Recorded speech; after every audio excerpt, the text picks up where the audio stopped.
Hi everyone, welcome back to my channel. In today's video, I wanted to share 5 budgeting tips to help you maybe budget more successfully or be more sustainable with your budgeting. The idea for this video came from me just thinking about my budget and what has helped me remain sustainable with it for the past 5 years. So you can see this video as a sort of companion to all my budget videos that I've made on my channel so far.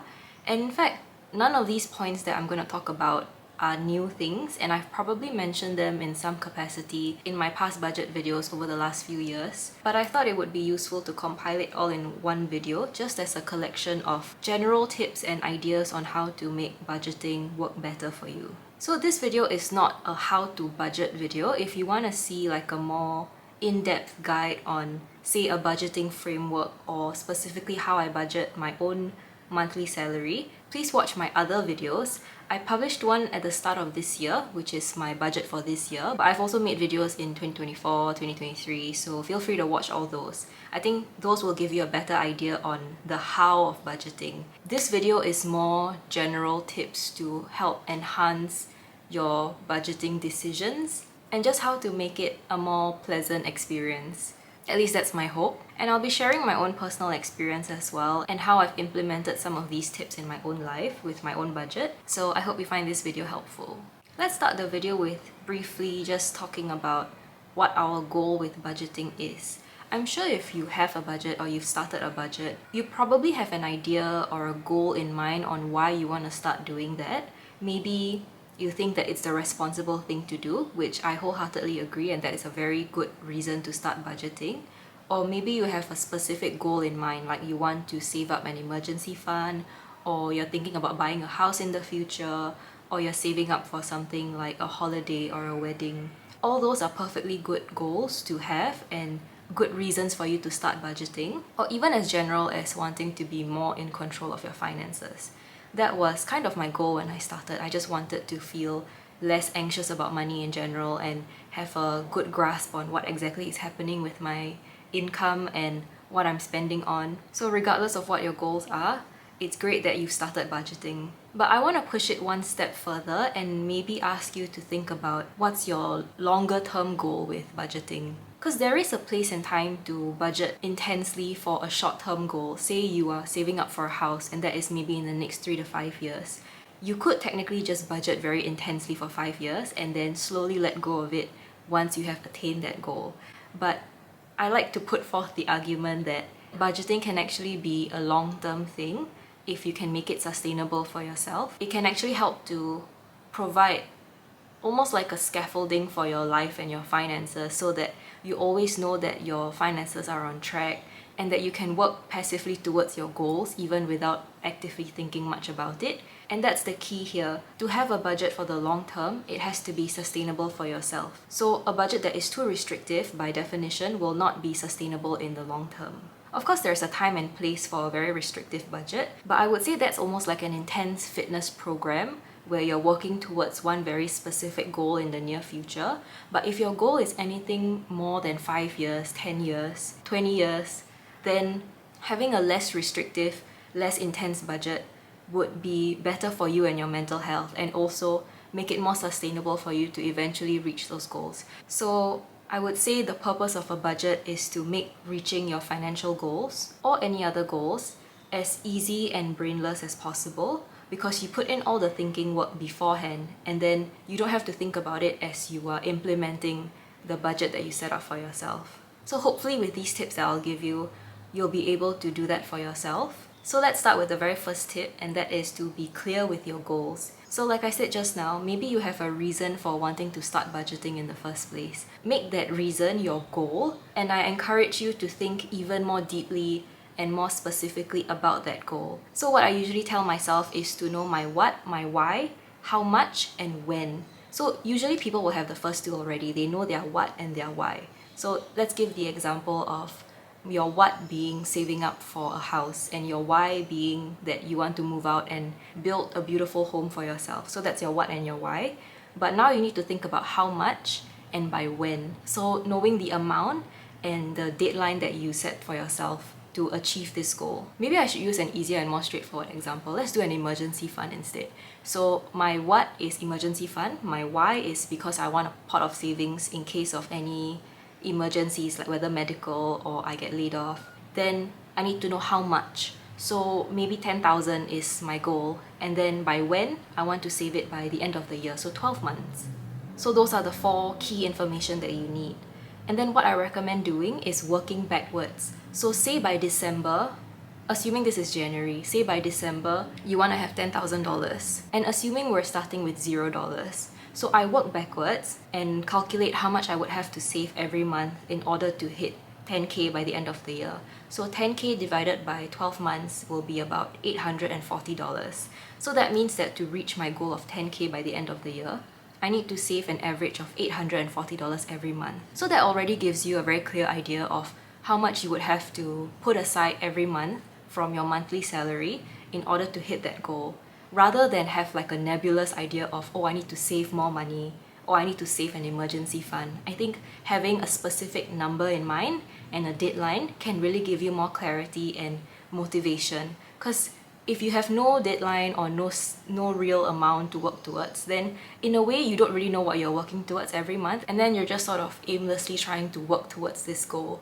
So I think it's more satisfying and also just more efficient if you can think about what exactly your goal is. And this also works for non-financial goals, like maybe a health-related goal, or wanting to pursue further studies, or planning a holiday. These are technically not financial goals, but they require financial means to achieve those goals. So you ask yourself the questions of what, why, how much, and when. So let's give the example of yoga, which is what I personally go for. And my why is because I like yoga and I want to improve my health. I tell myself that I want to go for yoga every month, and then I think about how much that would cost me every single month, and say it costs me about $100 to go for yoga 4 to 6 times a month. I need to make sure that I have $100 put aside every single month for my yoga classes. So it's quite straightforward, right? But I think the trick here is to be realistic about your number of goals as well, because you might have vague ideas of, oh, I want to buy a big house in the future, or I eventually want to move overseas. But it's very hard to work on just nebulous dreams. I think if you're not able to pin down the how much and the when, it's harder for you to make that dream happen. So I think being realistic with what your goals are and not spreading yourself out too thin with too many goals that would be hard for you to achieve. Like for instance, if you are between saving up for an emergency fund and buying a house, you might have to prioritize one over the other. I would say emergency fund first. So work intensely towards building up your emergency fund, and then you can focus on building your savings for your future home more aggressively. But it really depends on you and how intensely you want to work towards those goals. Maybe you're okay with a slower pace as you save up for both goals at the same time. But ultimately it's up to you, and as long as you clearly define it for yourself, I would say that you're on the right track.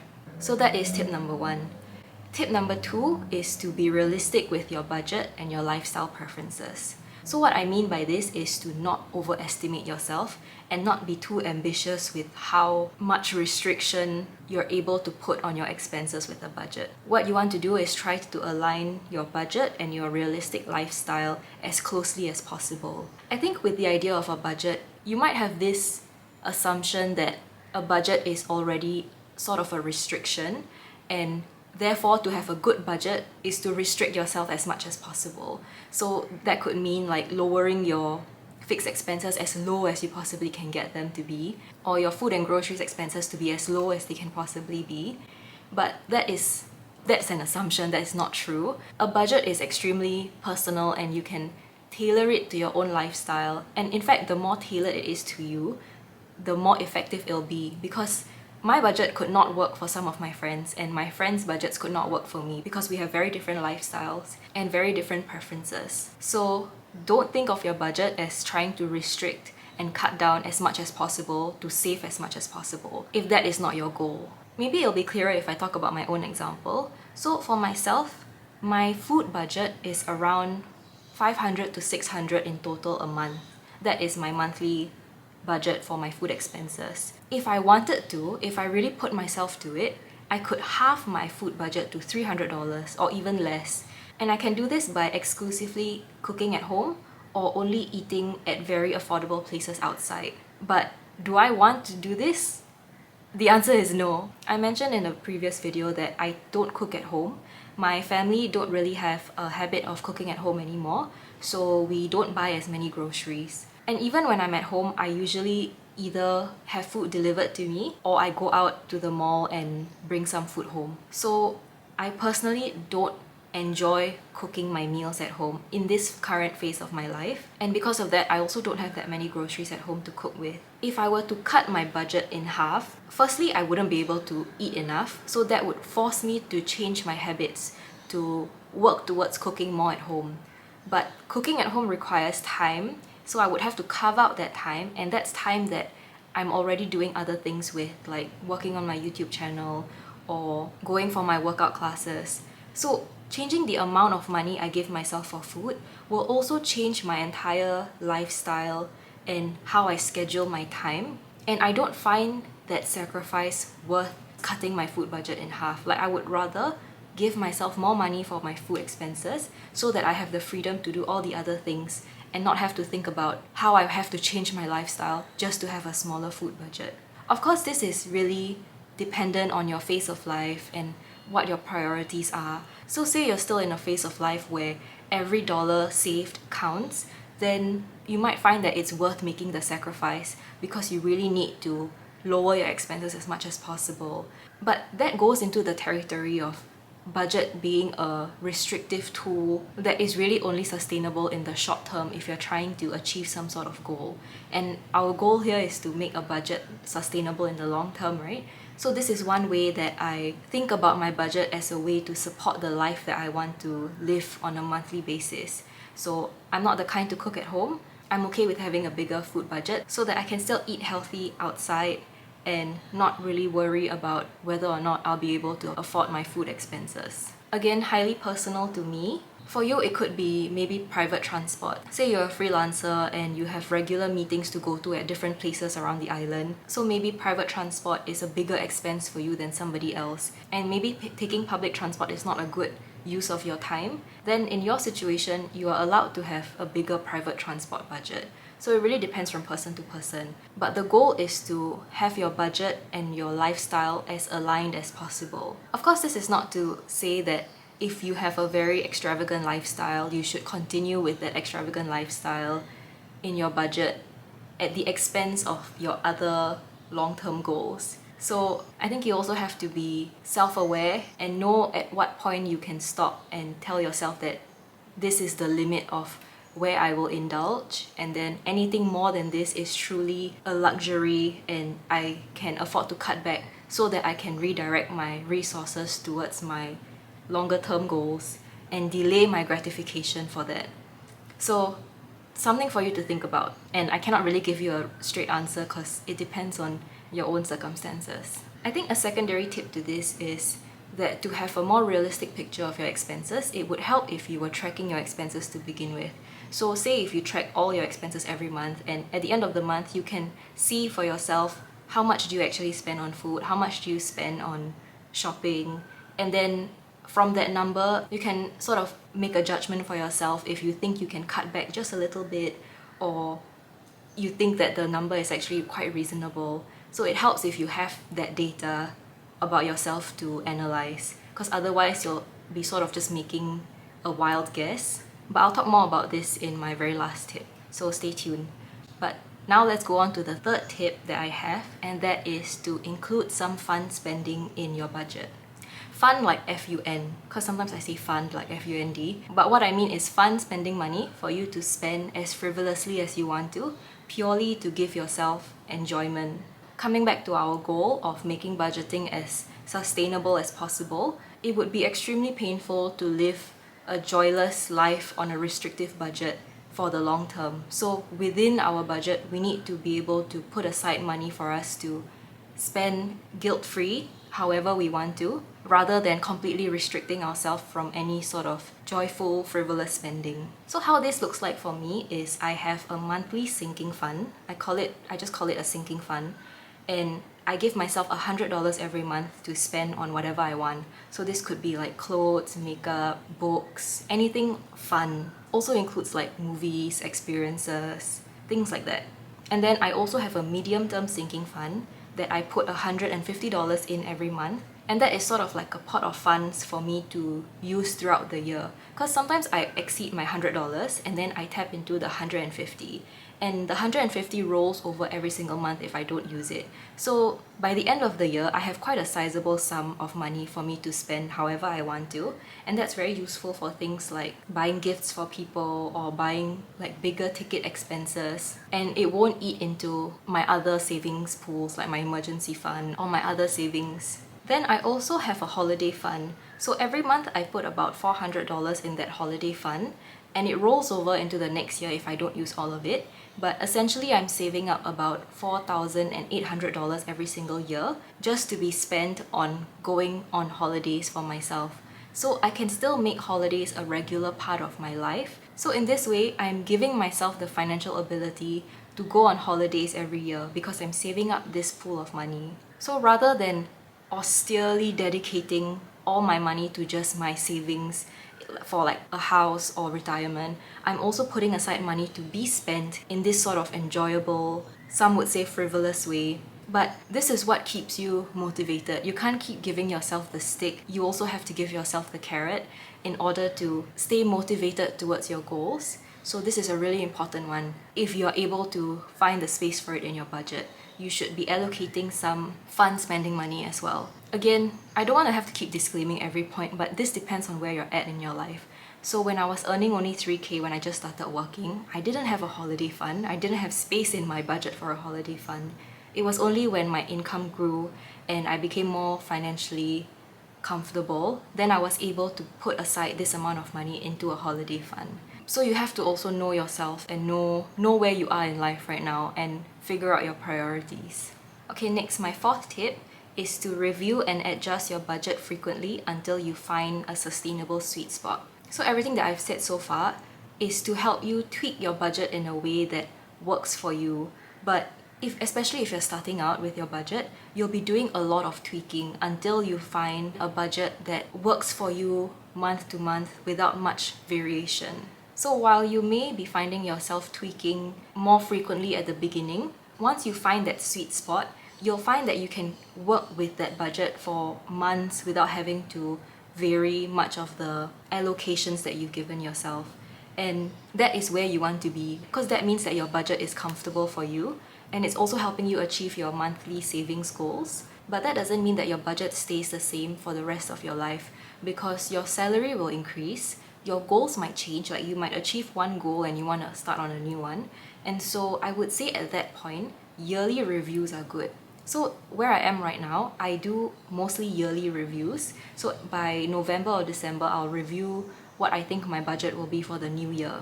Because on a month-to-month basis, my budget and my savings allocations don't really change that much.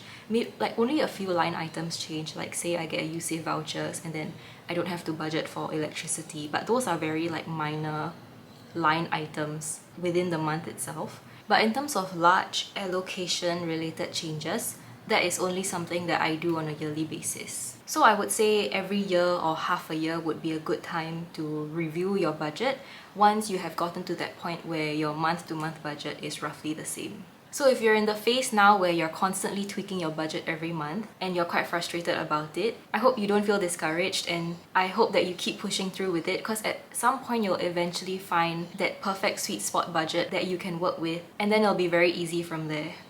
I think there's some lion dance performance in the background, but I've been waiting for a while and they're not stopping, so I'm just gonna continue and I hope that it won't be too distracting. I hope you can't hear it.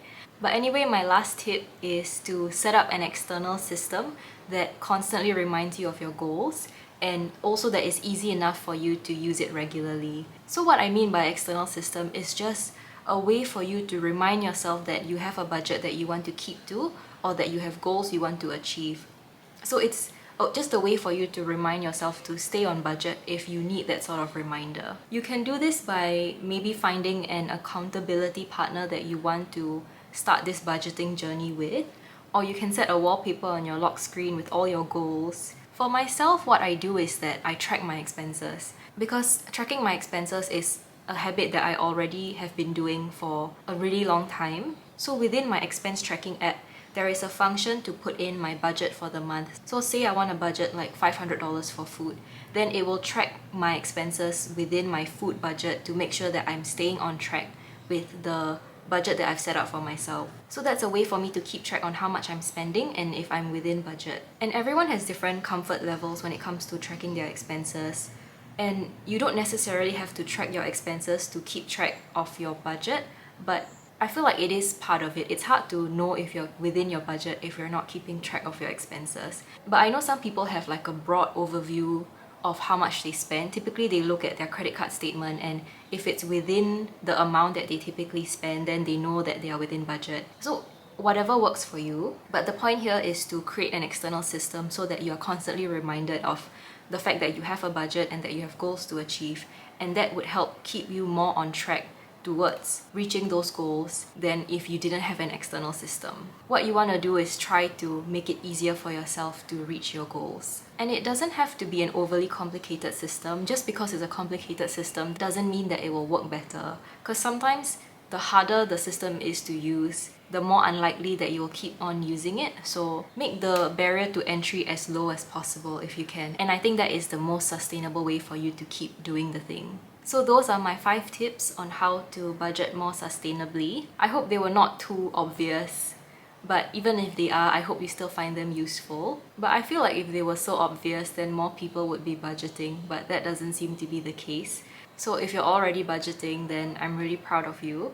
I really love talking about budgeting. I know it sounds so simple, but I think the simplest things can sometimes be the most difficult, even though they're the most fundamental. But whatever it is, I hope your final takeaway from this video is to remember that a budget is not supposed to be extremely difficult for you to follow. It's not supposed to be painful and extremely restrictive. And if you find your quality of life going down after budgeting, then you should really reassess your budget to see if there's any space that you can give yourself to enjoy having a budget. I think having a budget for me is very freeing, because every month I know that I'm working towards my goals and I have this money that I've given to myself to spend, and that relieves me of the stress of having to worry about my money every month. And I also feel less guilty about spending on frivolous things because I know that I've already given myself this money and everything else is accounted for. My long-term goals are accounted for,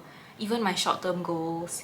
My food money is accounted for. And so having a budget almost clears up my mental space to worry about other things because I've already done the thinking beforehand. I mean, I've said this many times in different videos already, so I shall not keep hammering the same point. And that's all for today's video, and I hope you find these tips helpful. If you have any tips of your own, please share them in the comments below. Or if you've implemented some of these tips already, I would love to hear your experience. Thank you so much for watching, and I'll see you in my next video.